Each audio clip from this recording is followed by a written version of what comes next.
Minha família é uma família tradicional italiana, onde meu pai assumia as responsabilidades de casa, indo trabalhar, minha mãe cuidava da casa. Eu nasci em 1975, então tem que avisar que era antes da internet, antes de muita coisa, né? Entendeu? Antes dos videogames também. Cara, onde eu morei, a minha casa foi a 7ª construída na rua. Hoje já tem 3 bairros em volta. Entendi, antigo mesmo. Muito. A casa era muito antiga e assim, eu morava perto de um hospital, que era o Albert Einstein. A casa tinha uma energia curiosa. Então, ela foi construída em cima de uma senzala, perto de um hospital. Então, você imagina que eu estava no parque de diversões da espiritualidade. Com o tempo, aos 6 anos de idade, eu comecei a ver coisas estranhas acontecendo em casa. Que são aquelas presenças estranhas que você vê o vulto passando assim. Só que você não vai falar, mamãe, tem um homem passando. Não, eu fiquei quieto. Eu não sabia o que era. E sabia que meu pai era muito rigoroso, muito rígido em relação à família. Então eu falei, eu não vou me expor, não vou buscar arrumar confusão com meus pais. Vou deixar. Então eu ficava só observando, só observando, só observando. E era muito? Eram muitos. Eram 6, 7 caras desse tipo. Eu vou te descrever como eu lembro deles, tá? Lembrando que o que eu tô te passando é uma ótica de uma criança. Sim, tá.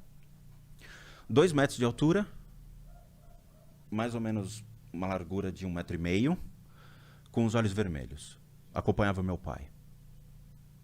Para onde meu pai ia, eles iam atrás. Eu ficava com medo. E eram vários desses aí? Tudo Eram vários. bem parecido? E assim, bem parecidos já começa a complicar. Quando você tem diferentes obsessores, beleza. Mas quando você tem iguais, eles abrem margem para muitos problemas e muitos desequilíbrios. Ataques de raiva.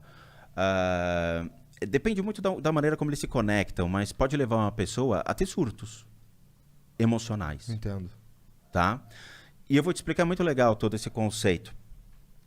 Comecei a ver, mas fiquei quieto. E foi indo. Aos 10 anos de idade, a coisa foi piorando. A casa, naturalmente, gerou um toque de recolher. Então, eu tenho um irmão, a diferença é de 2 anos. Tanto meu irmão quanto eu, nós sabíamos que a casa tinha alguma coisa. Então, nós passamos a escutar coisas estranhas na casa. Um dos fatores, por exemplo, a gente não saía do quarto. Então, dava 8 horas da noite, todo mundo para a cama, porque no dia seguinte tinha aula. Só que a gente ficava acordado até mais tarde para ficar escutando sons estranhos, porque sabia que acontecia. Teve um dia que eu acabei escutando alguns barulhos estranhos vindos da cozinha. E a minha casa era um corredor de mais ou menos 10 metros que levava para 2 quartos grandes, que eram 2 suítes onde meus pais ficavam, e eu e meu irmão dormíamos juntos. Tinha um outro quarto aqui e um outro quarto aqui, que eram quartos de bagunça e de brinquedo. Um corredor grande, cozinha, sala de jantar. E embaixo era uma sala de visitas, que ninguém entrava. Ninguém entrava. Por que ninguém entrava? Só por que não? Eu vou explicar, a história é maior. Entendi, tá. Tem muita coisa legal, Caralho, cara. que doideira. Eu escutei um barulho na cozinha, eu levantei e botei o ouvido na porta. De repente eu escutei passos vindo, porque era carpete. E meus pais estavam dormindo já há muito tempo. Escutava e parava. E sabe quando criança vai aquele ponto de interrogação em cima direto. Você fala, caraca, o que tá vindo? Chegou uma hora que eu olhei pelo buraco da maçaneta para procurar. Aí escutei uma voz que ecoava dentro da minha cabeça, não passava pelo ouvido, falando, volta pra cama. Velho, apertou. Eu fui direto, mas eu pulei pra cama e me enrolei. A partir desse momento, eu comecei a ser notado por esses seres.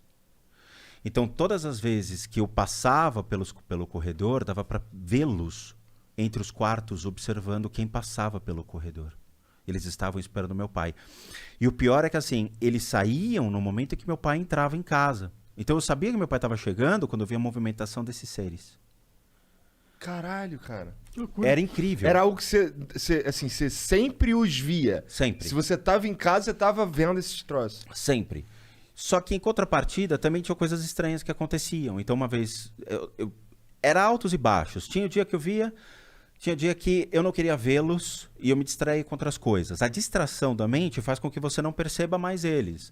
Você tá distraído, você tá fazendo outra coisa, tá? Na minha época, videogame, eu fui ter videogame muito depois. Os dias foram passando e teve os altos e baixos. Passei a estudar à tarde, chegava na hora do almoço e teve um dia que eu voltei para casa, ia deixar sempre minha mochila em cima da cama e ia almoçar. O dia eu cheguei e fui deixar a mochila em cima da cama e eu vi um cara em pé no quarto, 2 horas da tarde, cara, assim, com sobretudo, vestido como se fosse, Inglaterra, chapéu, todo. Eu parei e fiquei olhando. Aí o cara, sem mexer a boca, falando, você está me vendo? Cara, a primeira coisa que eu fiz foi, mãe, tem um homem no quarto! Aí eu já falei. Minha mãe, obviamente, apareceu, não viu nada. E quando minha mãe chegou, já não tinha. Eu falei, cara, vou ficar quieto. É melhor ficar quieto. Aos 14 anos de idade, eu sofri um acidente de carro. Eu tinha um amigo, um vizinho que virou meu amigo, que morava na rua, na casa da frente. Era uma rua muito tranquila, a minha rua, cara. Não passava carro, não passava nada. Ninguém acessava aquilo, porque a avenida ficava de acesso paralelo. A gente não tinha rota de fuga como tem hoje, de trânsito. Não tinha trânsito na época. Entrei em casa para pegar uns brinquedos, fui me divertir com o meu vizinho da frente. Na época do G.I. Joe, Comandos em Ação. Legal. Puta, gostava bastante. Eu também curti, a gente fazia uns fortes e ficava um invadindo Isso, forte mas já do- tinha uns fortes, mas a gente fazia nas árvores. Como tinha muita árvore, então tinha o paraquedista, a gente Sim, jogava. Era legal, o comandante cobra, o destro. Isso. Puta, adorava. Atravessei para mostrar os brinquedos pro menino. Deixei lá, quando eu voltei, apagou, eu não lembro de mais nada. Eu acordei, eu tava uma casa de diferença no chão. Então eu rolei a rua. Eu acordei, tinha passado a minha casa, passado a casa do meu vizinho, eu tava já na terceira casa, cara. Pra você ter uma ideia, porrada. Caralho. Eu levantei, aos 14 anos, tirei a poeira. O que aconteceu? Não aconteceu nada comigo. Nada. Eu entrei em casa. O carro era um Passat antigo de aço galvanizado. O capô do cara ficou assim. Na hora, o cara entrou, me pegou, me botou no carro e me levou pro Einstein. A única coisa que aconteceu, eu caí e bati a cabeça no chão. No que eu bati a cabeça no chão, tinha uma pedra e me cortou a cabeça. Só. Não quebrei nada. Só que aí tem um porém. Eu lembro do que aconteceu em termos espirituais. Eu entrei num túnel branco. Nesse túnel branco, eu lembro de estar subindo, cara, e estar sorrindo, feliz da vida. E eu entrava no túnel, eu olhava pra cima e falava, meu, que da hora, que legal. Chegou lá em cima, eu vi minha bisavó. Eu não tinha contato com a minha bisavó. Eu raramente a via. Quando chegou lá em cima, a minha bisa olhou pra minha cara e falou, Rô, não é a sua vez. Você pode descer. Eu desci muito rápido. E aí eu acordei.